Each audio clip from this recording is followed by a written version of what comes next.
Olá, queridos, tudo bem? O texto que nós vamos meditar hoje está na primeira carta de Paulo aos Tessalonicenses, no quarto capítulo, do primeiro versículo até o versículo de número 12. Então, primeira carta de Paulo aos Tessalonicenses, quarto capítulo, do primeiro versículo até o versículo de número 12. Eu peço que você acompanhe a leitura. Finalmente, irmãos, pedimos e incentivamos em nome do Senhor Jesus que vivam para agradar a Deus, conforme lhes instruímos. Vocês já vivem desse modo e os incentivamos a fazê-lo ainda mais, pois se lembram das instruções que lhe demos pela autoridade do Senhor Jesus. A vontade de Deus é que vocês vivam em santidade. Por isso, mantenham-se afastados de todo o pecado sexual. Cada um deve aprender a controlar o próprio corpo e assim viver em santidade e honra, não em paixões sensuais como os gentios que não conhecem a Deus. Nesse assunto, não prejudiquem nem enganem um irmão, pois o Senhor punirá todas essas práticas, como já os advertimos solenemente. Pois Deus nos chamou para uma vida santa e não impura. Portanto, quem se recusa a viver de acordo com essas regras não desobedece a ensinamentos humanos, mas rejeita a Deus que lhes dá seu Espírito Santo. Não precisamos escrever sobre a importância do amor fraternal, pois o próprio Deus os ensinou a amarem uns aos outros, e de fato, vocês já demonstram amor por todos os irmãos em toda a Macedônia. Ainda assim, irmãos, pedimos que os amem ainda mais. Tenham como objetivo uma vida tranquila, ocupando-se com seus próprios assuntos e trabalhando com suas próprias mãos, conforme os instruímos anteriormente. Assim, os que são de fora respeitarão seu modo de viver e vocês não terão de depender de outros. Feche seus olhos, vamos falar com o nosso Deus. Santo Deus, nós te pedimos, ó Pai, fala ao nosso coração, ó Deus, ainda que seja um exercício acadêmico esse momento, ó Pai, nós sabemos que a Tua Palavra transforma dia após dia, ó Deus. Ela muda, ó Deus. Ela faz com que o nosso coração fique cada vez mais parecido com o do Senhor Jesus. Ela purifica. E pedimos, ó Deus, que o Senhor nos abençoe, ó Deus. E da mesma maneira, ó Pai, que o Senhor falou ao meu coração, fale ao dos meus amados irmãos, ó Pai. Em nome de Jesus, ó Deus, que nós oramos. Amém, Pai. Bom, deixa eu te fazer uma pergunta. Você já correu alguma maratona? São poucas as pessoas que eu conheço que já correram a maratona. Na nossa sala de aula eu desconheço alguém que tenha feito esse feito. E na verdade, aqui na igreja mesmo eu conheço uma pessoa que já fez essa proeza. E já que você não correu a maratona, aos que responderão não, eu te pergunto, e se você acordasse amanhã com uma vontade doida de virar maratonista? Olha, eu acordei e quero mudar minha vida, quero fazer algo diferente, quero fazer algo novo, eu vou ser maratonista. Eu não sei se você já teve essa vontade ainda não chegou para mim. Espero que um dia chegue pelo menos meia maratona, vai. Se você fizesse isso, se você acordasse com essa vontade, o que você tem que fazer para virar um maratonista? Quais são os passos que você precisa tomar? Decidi, vou ser maratonista, então eu preciso fazer isso. Vou te dar uma dica, na verdade 3.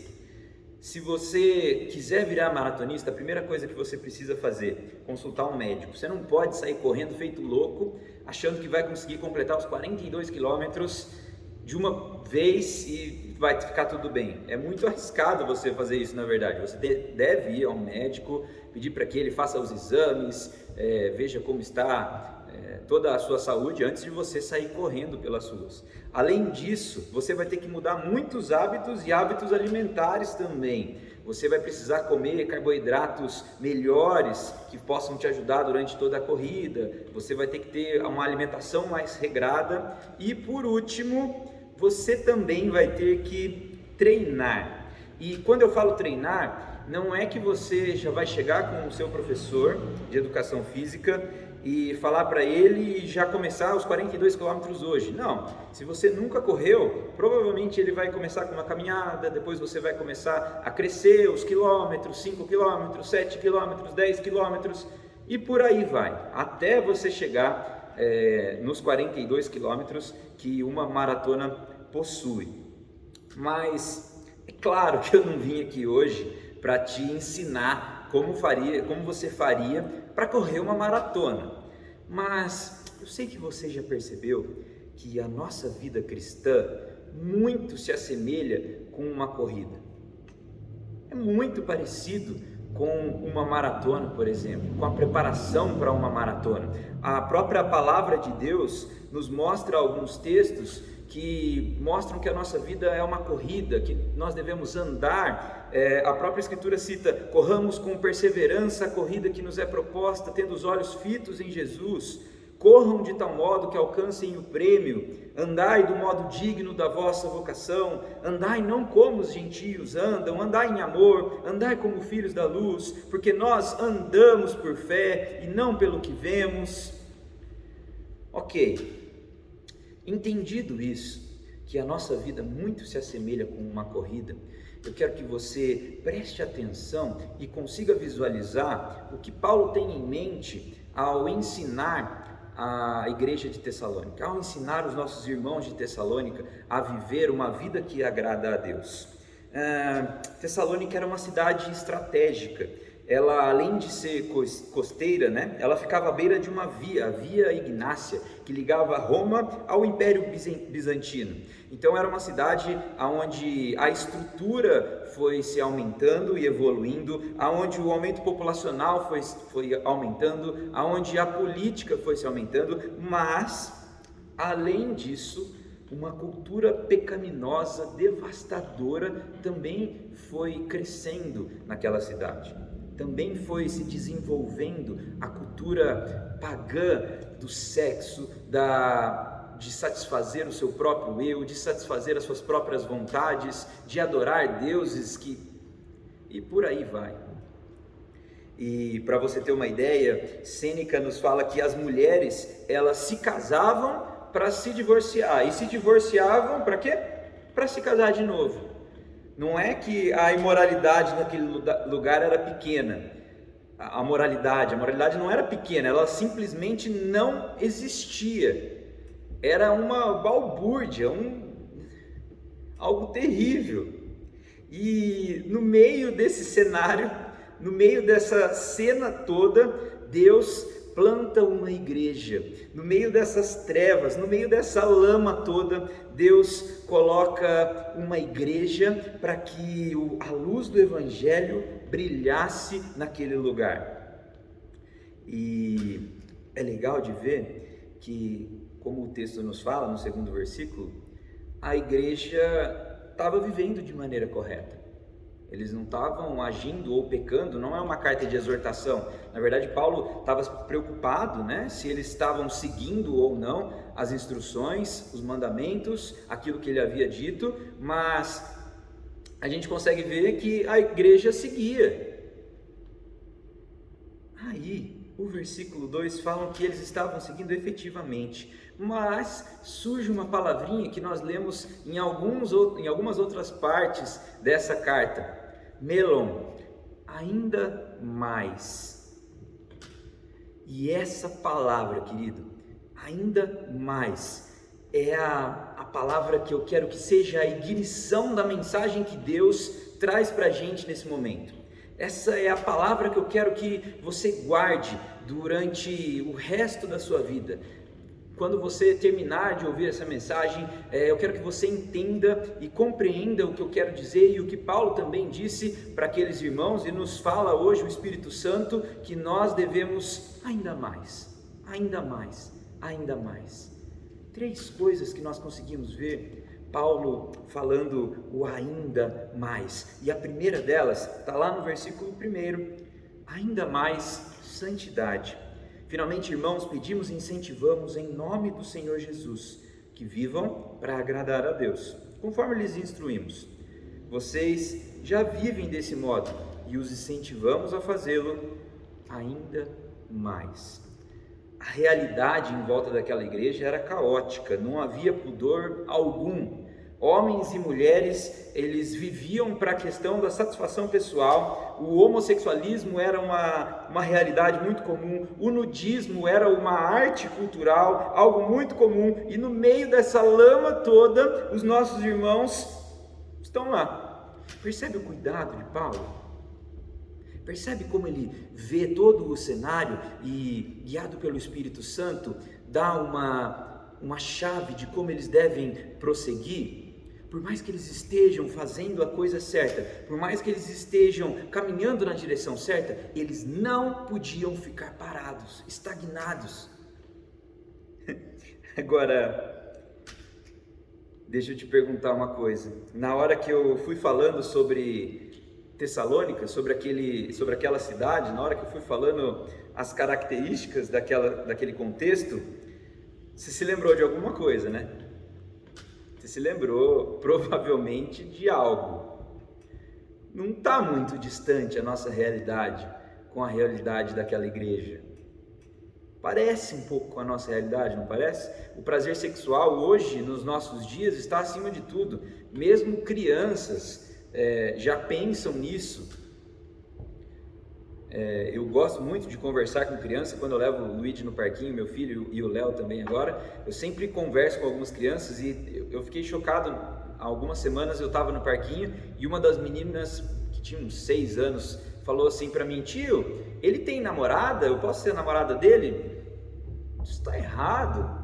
Olha só a sexualização infantil, as novelas, não existe pudor alguma, o nudismo é algo comum. O nudismo é uma arte que vem sendo aplaudida, pois o que é bonito é para se mostrar realmente.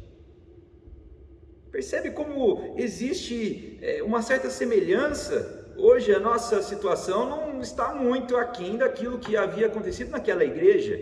O homossexualismo, a prática abundante, lesbianismo, bestianismo e por aí vai ladeira abaixo. E eu quero te alertar uma coisa: ou você se aproxima de Deus e da sua palavra e o pecado vai se afastando de você, ou você vai se aproximar do pecado, vai se deixar ser seduzido pelo pecado a ponto de ficar longe do nosso Deus. E essa era a preocupação que Paulo tinha em mente. Porque o cristão, ele não pode ficar parado. O cristão, quando ele para, ele na verdade está andando para trás. A nossa vida é uma caminhada, e por isso que eu citei o exemplo de uma maratona. É dia após dia, e se tornando cada vez mais santo, se apartando cada vez mais dos pecados. E na nossa sociedade hoje, é muito fácil eu e você cairmos. É muito fácil e é muito constante o pecado ao nosso redor. As tentações são muito constantes e o pastor vai passar por isso. Aos irmãos que estão fazendo seminário, que estão assistindo, nós vamos passar por isso. Ou a gente se aproxima e a gente busca a santidade ainda mais, ou não vai dar certo. Ou não vai dar certo. Paulo, ele nos exorta e exorta aos irmãos de Tessalônica como um treinador de maratona iria nos exortar. Ok, você está indo muito bem, você está fazendo isso tudo certinho, conforme eu te mandei, mas agora vamos sair um pouco dos 15 quilômetros e a gente vai ainda mais, ok? 15 você estava fazendo, agora a gente vai fazer 20, ainda mais. É assim que eu e você temos que viver, ainda mais santidade, ainda mais pureza, sermos ainda mais santos, fugirmos de todo o pecado sexual, principalmente sexual. Paulo cita nessa carta, pois ali era um antro daquele pecado. E não para por aí. Paulo, ele nos exorta também a termos ainda mais amor fraternal. É muito bonito de nós vermos essa palavra, pois muitas vezes nós nos acomodamos, muitas vezes nós achamos que está bom, mas se nós olharmos, a gente poderia fazer um pouco mais, a gente poderia andar uma milha a mais, poderíamos fazer um ainda mais. O versículo 10 nos fala assim: de fato, vocês já demonstram amor por todos os irmãos em toda a Macedônia. Ainda assim, irmãos, pedimos que os amem ainda mais.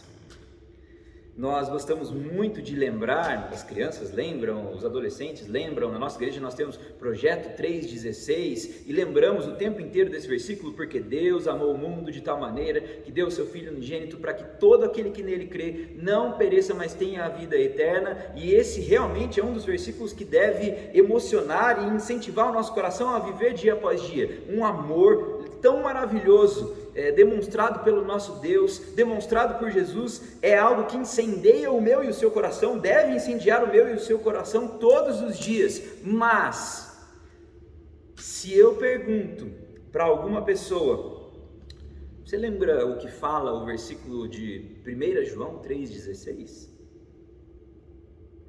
Muito provavelmente ela vai primeiro se enganar, ela vai falar, porque Deus amou o mundo de tal maneira, que deu o seu Filho. Não é isso. Nós gostamos muito de lembrar do amor exercido pelo nosso Deus, do amor exercido por Jesus, mas quando isso tange a nossa pessoa, é melhor a gente nem citar, deixa de lado. Melhor não, deixa para lá.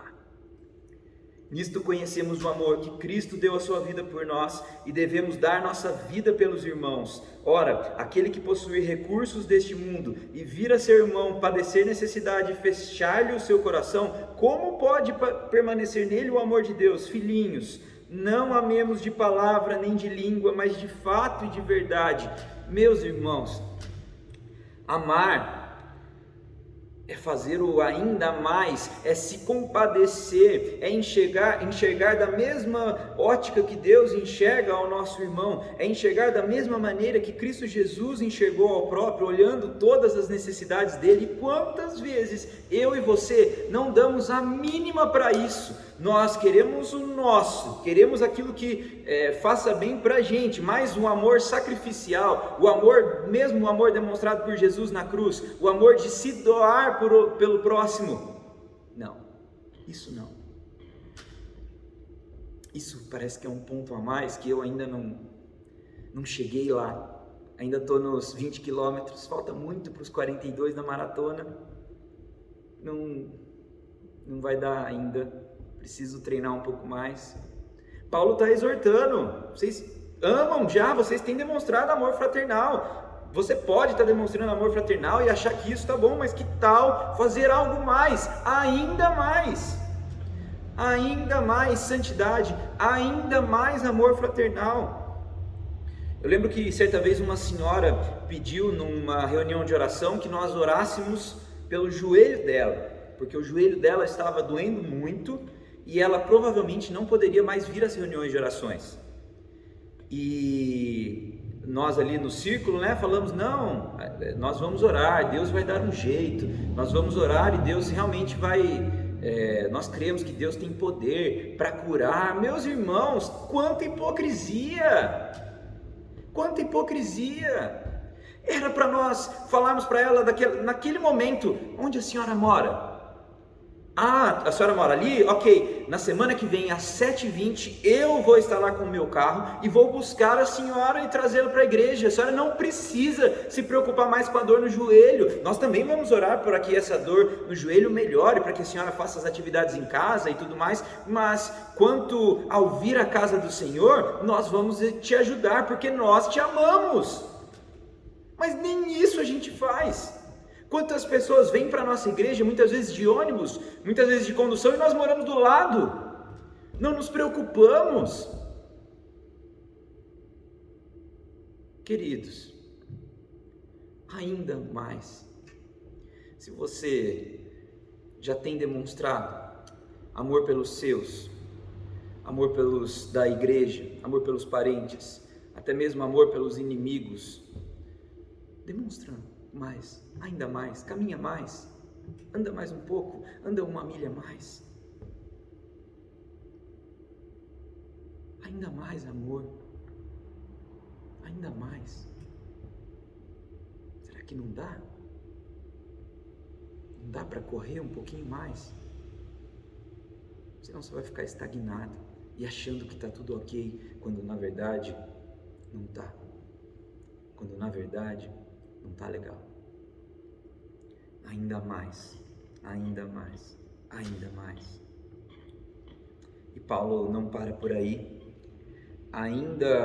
Ele nos exorta a termos ainda mais santidade. Ele nos exorta a termos ainda mais amor fraternal.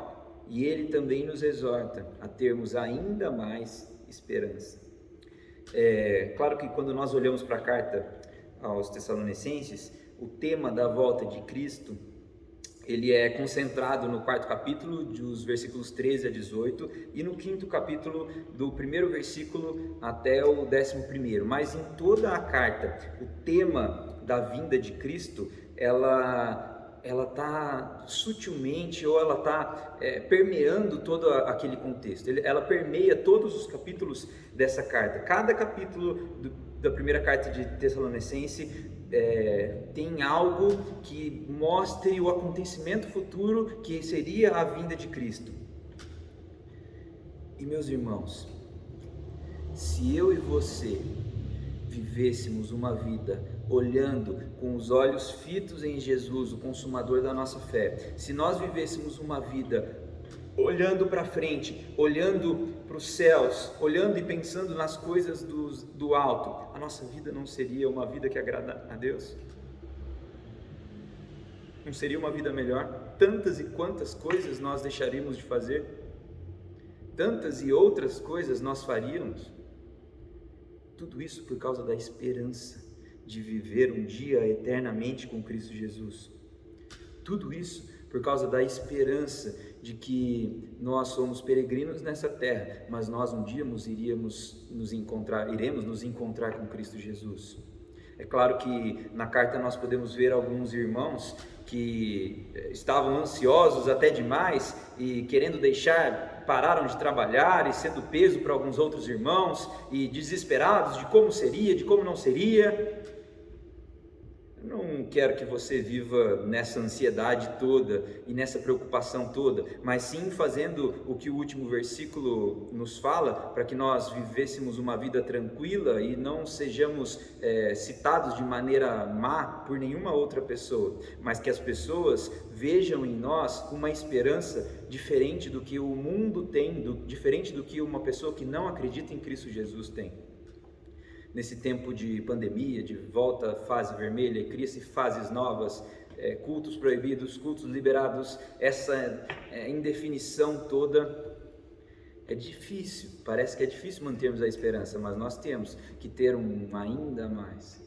As pessoas têm que olhar para nós e ver nos nossos olhos, ver na nossa vida que nós temos uma esperança superior à esperança do que qualquer outra pessoa possa ter, do que qualquer outra religião é capaz de nos dar, porque realmente Jesus é a nossa esperança. Porque realmente Jesus, ele veio ao mundo e ele é a nossa esperança. E é muito bonito de falarmos sobre Jesus, porque Cristo Jesus foi o ideal de como nós deveríamos viver a nossa vida, ainda que nós não conseguíssemos por causa do pecado, mas ele foi o ideal, aquele que nunca pecou e aquele que nos ensina a como viver a vida. E ainda que ele pudesse vencer o mal, ou vencer todo o pecado, ou destruir o maligno com um simples sopro, com um simples falar da sua voz, ele decide sofrer ainda mais. Ele não só nasce numa manjedoura, mas ele decide viver uma vida simples e humilde. Ele decide ter uma morte de cruz. E sempre por amar ainda mais eu e você. Que coisa linda. Que coisa linda enxergarmos isso em Jesus. Sabe, meus irmãos, Cristo ele decidiu fazer o ainda mais. Paulo cobra-nos que nós vivamos ainda mais em santidade, ainda mais em amor fraternal, ainda mais em esperança. Tudo isso para que eu e você tivéssemos e vivêssemos uma vida que agrade a Deus. É isso. Paulo se preocupa com os irmãos de Tessalônica. E hoje a mensagem de Deus ao nosso coração, de preocupação e alerta, é: como tem sido a sua vida? Já está correndo os 42 quilômetros? Já está correndo a maratona? Dá para aumentar ainda mais? Dá para andar 1 quilômetro a mais? Já chegou no seu máximo? Acho que não. Acho que não.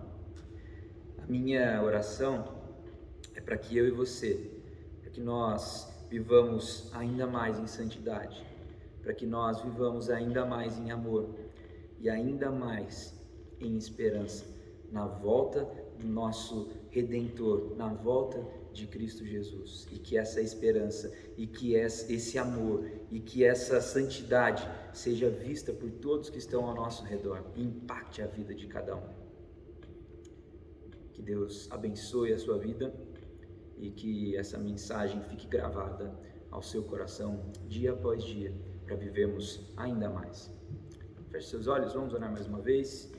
Deus, nós agradecemos, ó Pai, pela Tua palavra. Ela nos incomoda, ela nos tira, ó Deus, da comodidade, ó Pai. Isso é maravilhoso, ó Deus. Ó Senhor Jesus, perdoa os nossos pecados e nossos erros e ajuda-nos, ó Pai, a vivermos ainda mais santos, ó Deus, de sermos ainda mais amorosos, ó Pai, e termos ainda mais esperança em Cristo Jesus. E é no nome desse Jesus lindo e maravilhoso que nós oramos, agradecidos, e dizemos amém, amém. Deus abençoe, queridos. Um abraço.